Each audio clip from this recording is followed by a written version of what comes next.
14 years ago, I pulled out every single coneflower I owned in a single afternoon. They were producing green, distorted blooms instead of purple ones, and I was certain I had done something wrong. I dug them all up, bagged them, and set them at the curb. Then I replanted that entire bed the following spring and watched the exact same thing happen to 3 of the new plants by July. That was when my neighbor Margaret, who had grown coneflowers for 40 years without losing a single one, walked over and showed me something that took about 30 seconds to understand and that I had never read in any gardening book or magazine. She taught me that July in a coneflower bed is not the time to stand back and admire.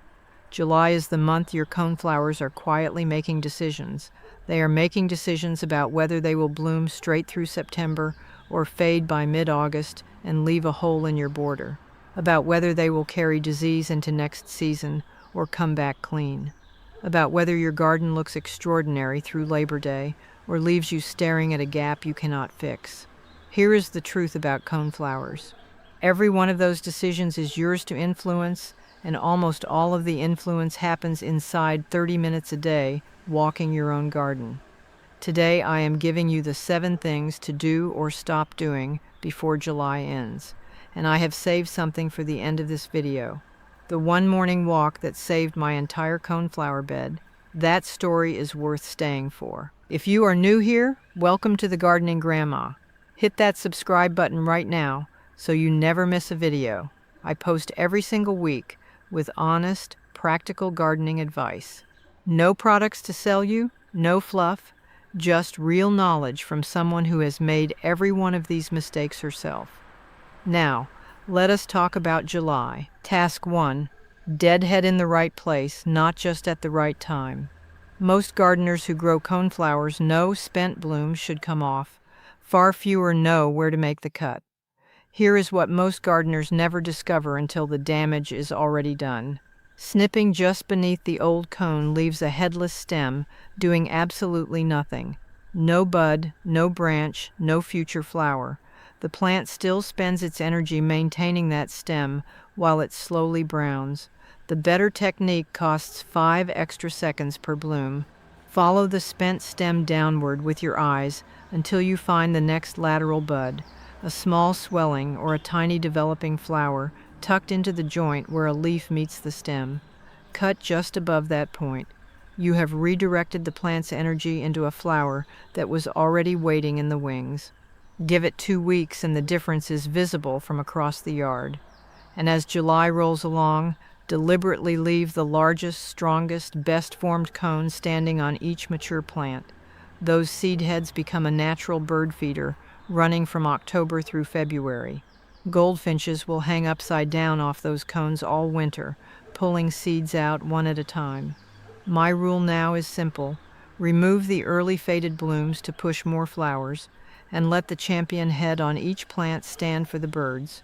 A garden scalped clean of every cone offers wildlife nothing for 6 straight months. Task 2. Let the soil, not the calendar, decide when you water. You have probably heard coneflowers called drought tolerant.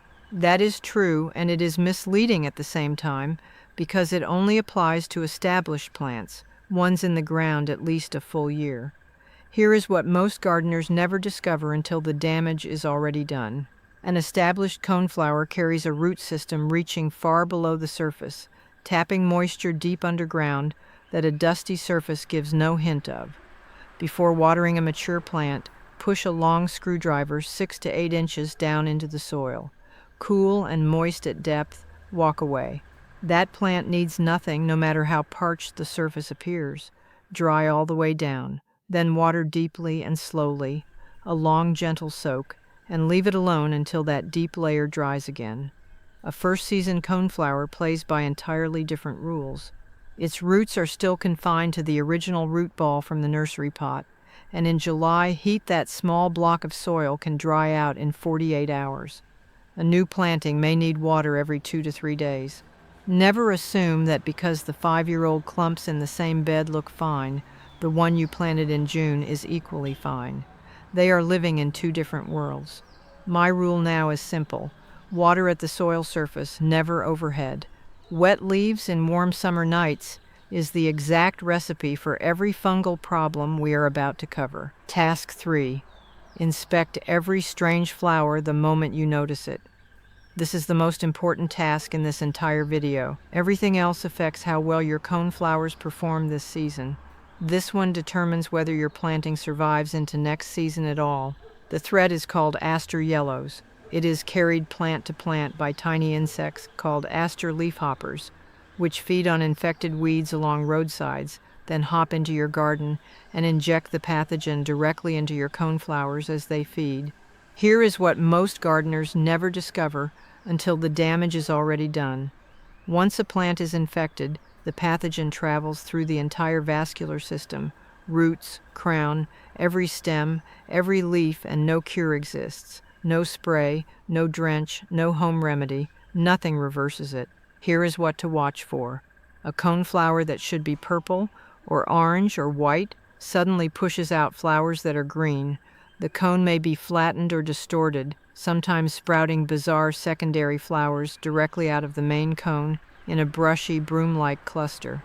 Widening your view, you may see yellowing leaves that curl, stunted growth, and stems that look shortened and weak. The whole plant simply looks wrong. And here is the costly mistake nearly every gardener makes the first time they see this. They snip off the deformed flower and leave the plant standing. That deformed bloom is only the symptom. The infection is already everywhere inside that plant, and every day it remains in your bed. Leafhoppers are landing on it, picking up the pathogen, and carrying it to the healthy plants nearby. When you spot these symptoms, the entire plant comes out the very same day. Dig it completely, taking as much root as you can reach. Do not compost it, bag it, and send it to the trash. My rule now is simple. The silver lining is this. Once the infected material is gone, the pathogen does not linger in your soil, and you can replant that spot with full confidence. Task 4. Learn to tell aster yellows from rosette mites before you remove anything. Now I want to save some of you from pulling out a perfectly healthy plant. Here is what most gardeners never discover until the damage is already done. Another culprit produces symptoms close enough to aster yellows that the two are confused constantly, and the correct responses could not be more different. Coneflower rosette mites are microscopic mites that feed inside developing flower buds. Their calling card is odd, tufted, bristly green growth erupting from the top or center of the cone. Sounds exactly like aster yellows. The diagnosis comes down to one question. Is the damage confined to the flower, or is the entire plant involved? With rosette mites, the weirdness stays at the cone. Surrounding foliage keeps its normal healthy green. Stems remain full length. The plant's overall shape and vigor look completely normal. With aster yellows, the whole plant participates in the problem. Yellowed and curling leaves, shortened stems, multiple deformed blooms, and an unmistakable stunted look from top to bottom. My rule now is simple. Suspect rosette mites, snip off the affected flower heads, bag them, trash them, and leave the plant in the ground. Suspect aster yellows, the entire plant comes out, as we covered in Task 3. And when you honestly cannot decide which one you are facing, do not guess. Contact your state university extension service. A photo or a physical sample will get you a confirmed answer, and that answer is worth the effort, when one diagnosis means losing a flower and the other means losing the entire plant. Task 5. Start beetle patrol the day the first one lands. Across most of the eastern United States, adult Japanese beetles emerge in late June and early July and feed hard straight through August. They adore coneflowers, and they feed socially. Here is what most gardeners never discover until the damage is already done. Feeding beetles release a chemical signal that essentially announces that dinner is served. One beetle on a bloom becomes 10 in short order. Removing 5 beetles during the first week of July is dramatically easier than battling 200 during the first week of August. The most effective control costs nothing. Take a container of soapy water out with you on your daily walk. Hold it beneath each coneflower bloom and tap the beetles into it. If you can do this in early morning, even better. Beetles are cool and sluggish before the day warms, and their instinct when disturbed is to drop straight down, right into your container. My rule now is simple. Never place Japanese beetle pheromone traps near your coneflower beds.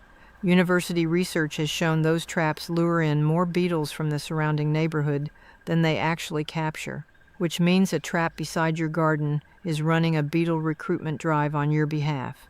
Hang traps far from anything you value or skip them entirely, and never spray broad-spectrum insecticides on open blooms. July coneflowers are working landing pads for bees and butterflies at every hour of daylight. Before task 6, I want to ask you something. Drop your U.S. state or your USDA hardiness zone in the comments right now. I read every single one. Knowing where you are growing shapes what I cover each week, and it helps me give you advice that actually fits your climate. Now on to task 6, and this one is more about what you stop doing than what you start. Task 6. Manage disease with airflow, not spray bottles. Coneflowers growing in crowded plantings with poor air circulation develop powdery mildew, leaf spot, and crown rot at far higher rates than well-spaced plants receiving identical weather. Here is what most gardeners never discover until the damage is already done. The 3 conditions driving fungal disease, warmth, wet foliage, and stagnant air, are all things you can manage without buying anything, and those cultural fixes outlast any spray program you could start this week. Powdery mildew shows up as a pale gray-white dusty coating across leaf surfaces. When you spot it, remove the worst affected leaves, end all overhead watering immediately, and open up airflow by clearing whatever is crowding the plant. For the foliage that remains, mix 1 teaspoon of ordinary 3% hydrogen peroxide into a cup of water and mist it on in early morning. It kills spores on contact and leaves no residue. Crown rot announces itself differently, sudden wilting despite moist soil, with soft, dark tissue at the base of the stems. The instinct is to water a wilting plant more, resist it. Excess moisture is almost always part of the cause. Improve drainage, cut away the rotted tissue, and drench the root zone with that same diluted hydrogen peroxide solution. My rule now is simple. Keep mulch 1 to 2 inches deep around your coneflowers and pull it several inches back from the crown itself. Mulch piled against the crown traps, moisture against stem tissue, and manufactures the exact warm, humid pocket that crown rot thrives in. Task 7. 3 July mistakes to cut from your routine entirely. Mistake 1. Dividing in July. Coneflowers do need dividing every 3 to 4 years when clumps get congested and bloom production slides, but the correct windows are spring as new growth emerges, or fall once the heat breaks. Dividing during peak July heat hits the plant with root disturbance and temperature stress at the exact moment it holds the fewest reserves to recover. During your daily walk this week, flag the crowded clumps with a stake and divide them in September. Mistake 2. Cutting the whole plant to the ground. Every green leaf on your coneflower in July is manufacturing the carbohydrate reserves that fund this season's flowers and next spring's vigor. Remove dead leaves, damaged leaves, and fully finished flower stalks. Leave every healthy green leaf exactly where it grows. Mistake 3. Fertilizing a struggling plant. A weak or pale coneflower in July is not automatically hungry. It may be drought-stressed, overcrowded, beetle-chewed, or in the early stages of disease. High nitrogen applied to any of those conditions produces soft, leggy growth that flops, while the real problem carries on untouched. Diagnose first, treat second. For established coneflowers, a little compost worked lightly into the surrounding soil each spring is genuinely all the feeding they ever require. Now I want to tell you the story I promised. The July after I had replanted that entire infected bed, I was walking through my coneflower border every single morning. Not doing much, just looking, something I had never done before with any consistency. Around the 3rd week of July, I spotted one plant at the far end of the border that looked wrong. The cone was green, just one plant out of all of them. I stood there for a moment, remembering everything Margaret had shown me, and I walked over and pulled it out that same morning. roots and all. Bagged it before I had my second cup of coffee. That was the only coneflower I lost that entire season. Every other plant in that bed bloomed through September, heavy with purple flowers, exactly as it should. And then November came, and the goldfinches found the seed heads I had left standing and stayed all winter. I would stand at my kitchen window on cold mornings, watching them work through those cones, hanging upside down, pulling seeds out one at a time. The same cones that were healthy and purple in July, because I had walked out there every morning in July when it mattered. That is the entire lesson of this video. The 30-minute daily walk is not a chore. It is the thing that builds the garden you actually want to stand and look at in November. So, there you have them, my dear. 7 July tasks for coneflowers that bloom through September and come back clean in spring. Deadhead above the next lateral bud, and leave the best cone on each plant standing for the winter birds. Test the soil 6 to 8 inches down before watering established plants, and check new plantings every 2 to 3 days in July heat. Keep water at the root zone, never overhead. Inspect every bloom for green color or distortion, and pull an entire aster yellows plant the very same day you confirm it. Separate rosette mite damage from aster yellows before you remove anything, and when you are not certain, call your extension service.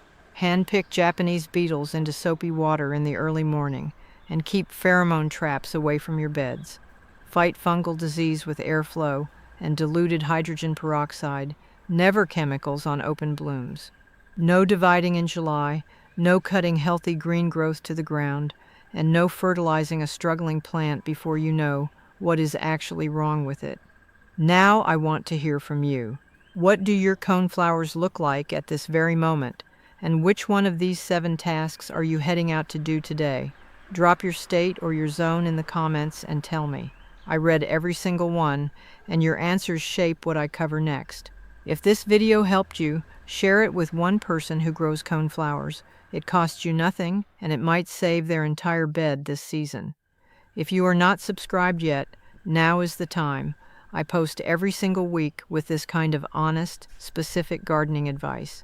No fluff, nothing to sell you, just real information from someone who walked out there on that July morning and pulled that one plant in time. Until then, happy gardening, take care of yourselves, and take care of those beautiful gardens of yours.